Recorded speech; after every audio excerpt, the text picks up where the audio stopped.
दोस्तों, result with आकाश में आपका स्वागत है। यह मेरा संख्या पद्धति का 5वां वीडियो है।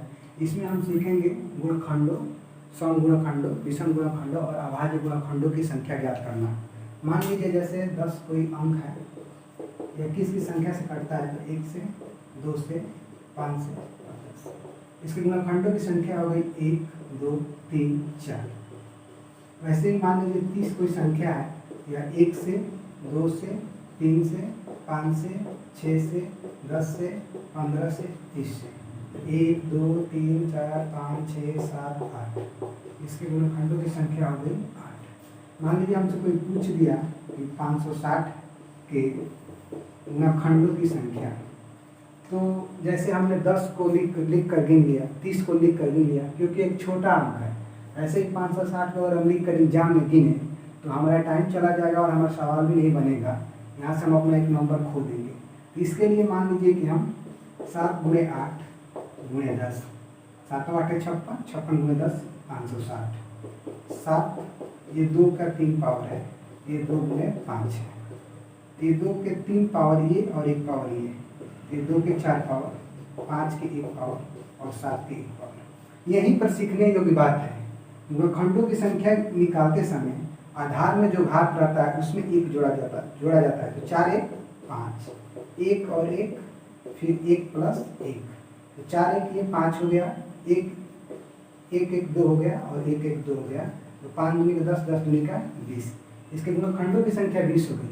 वैसे ही हम 10 का भी चेक कर सकते हैं, क्योंकि 10 को हम लिखेंगे तो 2 × 5, तो 2 के पावर 1 और 5 के पावर 1। इसका मतलब इसका आधार में जोड़िए, तो 1 आधार 1, फिर 1 धन 1, 2 × 2 = 4। देखिए हमारे गुणखंडों की संख्या 4 है। वैसे ही अब हम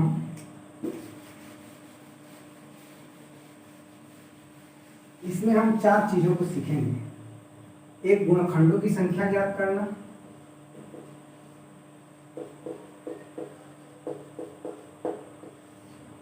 और एक सीखेंगे हम समगुणखंडों की संख्या।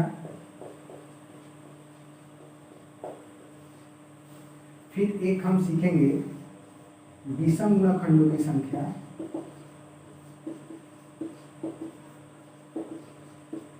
और एक सीखेंगे अभाज्य गुणखंड की संख्या।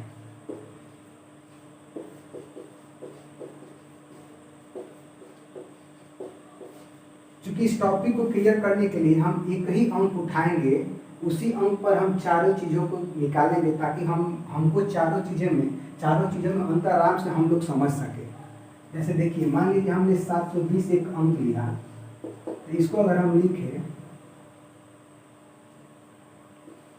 8 × 9 × 10, ये क्या हो गया? 8 9 72, 72 × 10 720।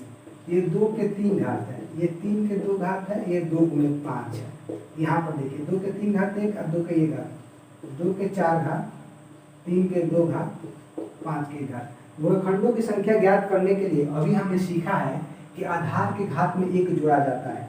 4 + 1, फिर देखिए 2 + 1, फिर 1 + 1। ये क्या हो गया? 5 × 3 × 2, तो पंक्तियाँ 15, 15 दूनी का 30। इसमें गुणखंडों की संख्या हो गया 30। इसमें गुणखंडों की संख्या हो गया 30। ऐसे ही देखिए हम इसके समगुणखंडों की संख्या ज्ञात करेंगे। तो ये मान लीजिए इसी अंक को हम ले रहे हैं ताकि हमको अंतर समझ में आ जाए। जैसे देखिए 8 × 9, 9 8 72 × 10, ये हो गया 720। ये 2 के पावर 3 है, ये 3 के पावर 2 है, ये 2 × 5 है। ये देखिए 2 के पावर ये 4 हो गया।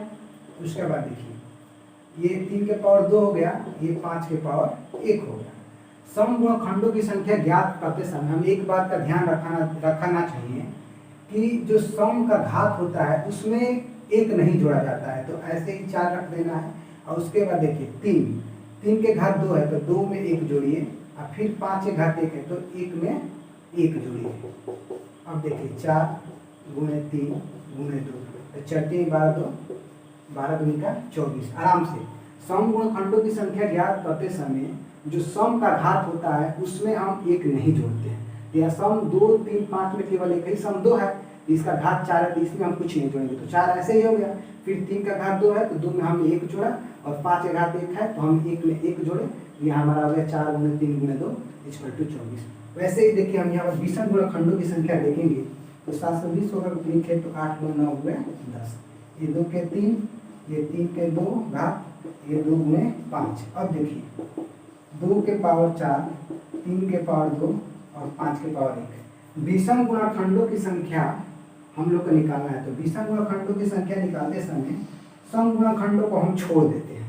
तो सम गुणनखंडों को छोड़ देते हैं, हमारा क्या बचा 2, 3 के पावर 2, 30 में 1 जोड़ दिए, 5 के पावर 1 बचा है तो 1 में 1 जोड़ दिए, तो हमारा हो गया 3 गुणे 2 इक्वल टू 6। आराम से सम गुणनखंडों में हमने क्या देखा कि जो सम का घात है उसमें कुछ नहीं जोड़ना है। अब विषम गुणनखंडों में हम क्या देखें कि सम वाला अंक छोड़ देना है, बाकी विषम वाले में 1 जोड़कर गुणा कर देना है, तो ये विषम गुणनखंडों की संख्या आ जाएगी। अब देखिए अभाज्य गुणनखंडों की संख्या, जैसे 720 ही है तो हम इसको ले 8 गुणे 9 गुणे 10, या 2 के पावर 3, 3 के पावर 2, 2 गुणे 5, तो 2 के पावर 4 हो गया, 3 के पावर 2 हो गया और 5 के पावर 1 हो गया। अभाज्य गुणनखंडों की संख्या ज्ञात करना, बिल्कुल जो घात है उसको केवल जोड़ा जाता है, तो 4 धन 2 धन 1, तो 4 2 6 6 7। अभाज्य गुणनखंडों की संख्या हो गया 7।